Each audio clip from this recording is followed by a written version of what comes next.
Manners और etiquettes की। जैसे हम टेबल मैनर्स को कंसीडर करते हैं कि टेबल मैनर्स हमें आने चाहिए, या हम कोई स्पोर्ट्स खेलते हैं, कोई गेम्स खेलते हैं तो उसके भी रूल्स हम फॉलो करते हैं कि हाँ, इन रूल्स के फ्रेम में हमें रह के अपने खेल को खेलना है।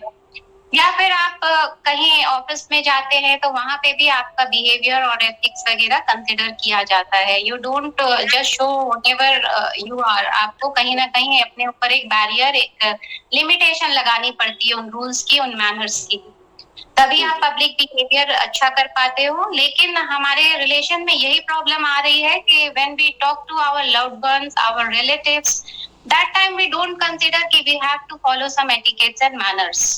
हमें लगता है हम नेचुरल है, हम जो हैं हम वैसे ही करें। तो अगर थोड़ा सा एटिकेट्स एंड मैनर्स में हम यहाँ पे भी अपने आप को बांध लें तो चीजें बहुत सुधर सकती है। और ये छोटी छोटी चीजें होती है जिनमें हम ध्यान नहीं देते हैं, हमारी अवेयरनेस जाती ही नहीं है। तो मैं आज उन छोटी छोटी चीजों को डिस्कस करने वाली हूँ आपके साथ। पहले तो जब हम कम्युनिकेट करते हैं तो बहुत बार हम देखते हैं लोग टीवी का चैनल चेंज करते रहते हैं या अपने आईफोन की तरफ देखते रहते हैं कि किसकी कॉल आई, क्या मैसेज आया। You know these kind of practices shows कि आप उसको सुन नहीं रहे हो सामने वाले को। तो आप जब भी किसी से बात करो तो पहला मैनर्स है कि ये सब चीजें क्लोज कर दीजिए। आपकी कोई कॉल आनी है तो वॉइस मेल में शिफ्ट कर दीजिए, और टीवी के चैनल्स पे ध्यान ना देके सामने वाले की बातों को सुनने में अपना इंटरेस्ट शो करें। तो ये पहला इंडिकेट है कि आप अपने दूसरे कामों को प्रायोरिटी ना दें when you communicate with someone. दूसरी चीज ये होती है कि हम बहुत बार सोचते हैं कि आर्गुमेंट्स हो रहा है या हीटेड डिस्कशन हो रहा है तो we can raise our voice, no one is here to stop us. मेरा घर है, मैं जिससे चाहूँ जैसे चाहूँ बात कर सकता हूँ, लेकिन ये गलत इम्पैक्ट पड़ता है। दैट्स व्हाई कम्युनिकेशंस के आउटकम्स नहीं आ पाते हैं। तो please don't raise your voice unnecessarily. और ध्यान रखें कि आपके बच्चे उस वक्त आपके साथ ना हो, just put them in bed. और ये भी ध्यान रखिए कि सामने वाले का टाइम कीमती है, इसलिए वो चीजों को डिस्कस करें जिनके आउटकम्स निकल सके। So just maintain the volume your voice. कभी भी ऊंची आवाज करके बात ना करें। That is the second mannerism of communication. तीसरी चीज ये होती है कि कुछ रूल्स, जैसे हमारे ऑफिस में होता है कि भाई ड्रेसिंग कोड है या आपको इसी टाइमिंग में बात करनी है, ये एक ब्रेक है, तो over communication is also a problem. तो वहां पर भी ध्यान रखिए कि आप जिससे बात करनी है, इम्पोर्टेंट है बात, तो एक अपॉइंटमेंट सेट कर लीजिए। चाहे वो आपके लव्ड वंस हो, आपके क्लोज वंस हो, आपके बच्चे हो, आपके पेरेंट्स के, हम इस वक्त बात करेंगे ताकि हम कंप्लीटली कंसंट्रेशन के साथ बात कर सके। ऐसे ही चलते फिरते या चलो लाइटली हम ले लेते हैं कि ठीक है वक्त है कभी भी बात कर लेंगे, तो वो इम्पोर्टेंस नजर नहीं आती है। सो गिव द वेटेज कि आपके लिए वो चीजें इम्पोर्टेंट है। सो फिक्स अपॉइंटमेंट, आप भी इस वक्त फ्री हैं, मैं भी फ्री है, हाँ चलिए। तो दैट टाइम अगर आप 15 मिनट भी बात करते हो तो that will give you results. और चाहे आप 24 आवर्स लाइटली बात करते रहिए, कम्युनिकेट करिए, लेकिन जब तक आप किसी के सामने वाला फ्री नहीं है या आप किसी हैसल में हो तो वो चीजें कम्युनिकेट नहीं होती है जो होनी चाहिए। तो ये तीसरी चीज है कि आप अपना एक अपॉइंटमेंट फिक्स रखिए कि हाँ हम इसी टाइम पे बात करेंगे और इतनी देर हम इसको यूज करेंगे। We will not waste the time in rather than gossiping और एग्जैजरेटिंग द थिंग्स, रबर की तरह खींचते ही जाओ, क्योंकि कोई टाइम लिमिटेशन नहीं है। तो 15 मिनट्स हो, चाहे हाफ एन आवर हो, चाहे 1 आवर हो, एक टाइम स्लॉट अपने लिए बुक करिए। चौथी मैनर की बात ये होती है कि हम अपने बॉडी लैंग्वेज को नहीं शो करते हैं। Whenever someone speak to us तो हमारा घड़ी देखने लगते हैं। So don't doodle like this कि आप जल्दबाजी में हो या यू आर इन रश, या आपके पास other you have so many fishes to fry. तो डोंट शो दिस।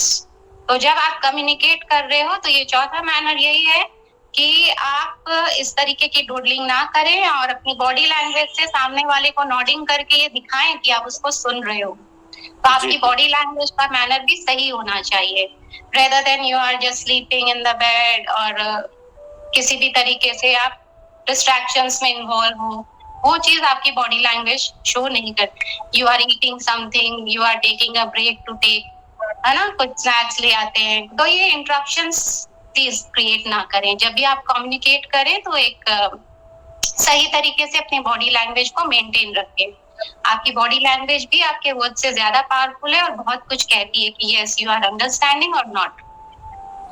तो ये चौथा मैनर होता है। फिर एक छोटी सी चीज होती है कि हम ब्लेम करना शुरू कर देते हैं कि नहीं, दैट टाइम हमारा माइंडसेट ये रहता है कि बस मुझे बात करने का मौका मिला है तो सामने वाली की जितनी गलतियां हैं मैं बता दूं, रेदर देन आस्किंग कि वो हमसे क्या चाहते हैं या हमारे में कौन सी वो कमी है जिसकी वजह से वो ये कर नहीं पा रहे हैं, उनकी रिक्वायरमेंट क्या है, उनकी नीड्स क्या है, तो वो समझना बहुत जरूरी है। इसलिए अपने ब्लेमिंग गेम को छोड़ के आप एक अंडरस्टैंडिंग के टोन में बात करें।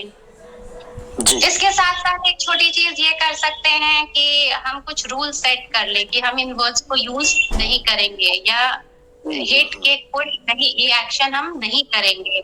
तो जहाँ पे देखिए सिविल ऑर्डर में चीजें जो होती है वहां पे ये मना है तो हम फॉलो नहीं करते हैं, लेकिन हमने अपने आप को इन बाउंड्रीज में कभी रखा नहीं है जब we talk to someone who are very close to us. तो अपनी एक बाउंड्री बनाइए मैनर्स की कि हाँ ये चीजें मुझे नहीं करनी है। और हम बहुत बार बातों में ये कह देते कि ऑलवेज यू डिड इट या you will never do it. तो प्लीज एक प्रीसेट माइंड के साथ मत करिए। हो सकता है जो कभी नहीं हुआ हो वो अब हो जाए, या जो हमेशा से होता आ रहा है वो अब ना हो। तो एक ओपन मेंटेलिटी के साथ सामने वाले की इमेज को लेके बात ना करें कि उसने हमेशा ऐसा किया है तो अब भी ऐसा ही करेगा। Why we are communicating? Because we want some changes in our life. तो उन चेंजेस के लिए जरूरी है कि हम एक ओपन सेट ऑफ माइंड के साथ उनसे बात करें। फिर कुछ चीजें ये होती है कि हम क्या करते हैं कि वही चीजें रिपीट करते रहते हैं। पहले जो मैंने कहा था नेक्स्ट टॉक में भी वही कहूंगी, उसी तरीके से कहूंगी, तीसरी बार भी वही चीज कहूंगी, उसी तरीके से कहूंगी। तो माय क्वेश्चन इज दिस कि जब उससे रिजल्ट नहीं आ रहा है तो why are you repeating the same thing? क्या वो सेम चीज रिपीट करने से आपको डिफरेंट रिजल्ट्स मिलेंगे? सो अवॉइड, जो चीजें काम नहीं करती हैं उन्हें छोड़ के just try to something new way, try to make something new जिससे वो चीजें आउटकम दे आपको। नहीं तो वही सेम रिजल्ट्स मिलेंगे और हम कहेंगे कि हमारा तो वक्त ही बर्बाद हो गया। तो that is the problem in relations, ये हम मैनर्स फॉलो ही नहीं करते हैं। इसके साथ साथ ये होता है कि हम अपने आप को विक्टिम बनाना शुरू कर देते हैं। व्हेनेवर वी थिंक कि चलो मेरे झगड़ा हो गया मैं तो रिएक्ट ही नहीं करूंगा, मैं तो रिस्पॉन्स ही नहीं करूंगा, तो ये चीज मत करिए। That time you make yourself victim. आपको क्या रिएक्ट करना है, कैसे रिस्पॉन्स करना है, ये चॉइसेस अपने पास रखिए। नहीं तो ये लाइफ टाइम के लिए आप रीड करते हो, इस बिटरमेंट के साथ जीते हो कि मैंने कुछ नहीं कहा था। Whenever you won't speak, whenever you won't respond, सामने वाला कैसे समझेगा आपकी फीलिंग्स को, आपकी इमोशंस को? तो दैट इज वेरी इंपॉर्टेंट। आप अपनी बातों को रखिए, अपनी चॉइसेस के साथ रखिए कि मुझे कैसे रिएक्ट करना है, किस तरीके से रिस्पॉन्स करना है। तो ये बहुत जरूरी होता है क्योंकि माइंड में चीजें होती है तब हम सही प्रोसेस को फॉलो कर पाते हैं। अदरवाइज तो हमारे जो मन में आया हम कर देते हैं और उसके बाद एक रिग्रेट और रिपेंट के अलावा कुछ नहीं रहता है कि यार मैंने ऐसे कर दिया या उस टाइम मुझे ऐसा करना चाहिए था तो किया नहीं। तो प्लीज वो चीज ना करें और डू दिस। और एक छोटी सी चीज ये भी होती है कि हम अपने एक्सप्रेशंस को या अपनी बातों को एक सिविल मैनर या हेल्पफुल वे में प्रेजेंट नहीं करते हैं। तो एक अच्छे जैसे सिविल वे में, हेल्पफुल वे में सामने वाले को ये दर्शाइए या अपना आंसर कीजिए, या मतलब जो भी आप उनसे कहना चाहते हो उसमें एटीट्यूड नजर आना चाहिए कि you are just wanting solution. आप चीजों को खींच नहीं रहे हो या उनको बढ़ाने के लिए आप बात नहीं कर रहे हो। You have attitude to solve, so solution oriented approach रखिए। तो ये कुछ मैनर्स हैं, कुछ एटिकेट्स हैं जिनको अगर हम फॉलो कर लें तो हमारी लाइफ में रिलेशंस अच्छे हो सकते हैं। और द लास्ट चीज जो मैं फॉरगिवनेस हमेशा कहती हूँ, अपने माइंड में रखिए, अगर आप थोड़ी सी फॉरगिवनेस देंगे तो you will get a lot and lot, बहुत ज्यादा आपको उसके रिजल्ट्स मिलते हैं।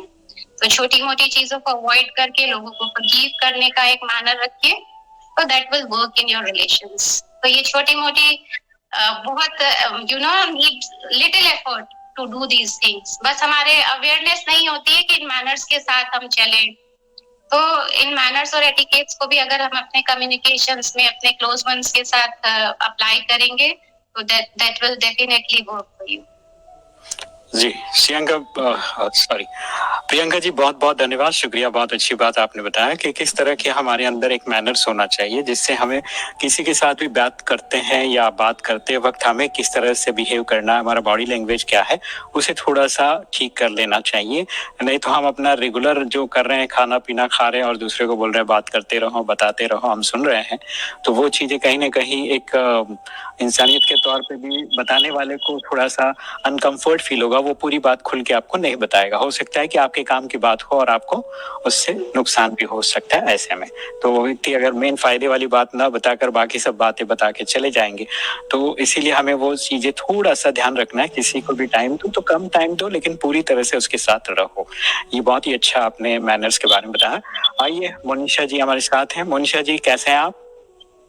नमस्ते, बढ़िया। नमस्ते नमस्ते। अब मोनिशा जी, कोई सवाल हो तो पूछ सकते हैं आप प्रियंका जी से।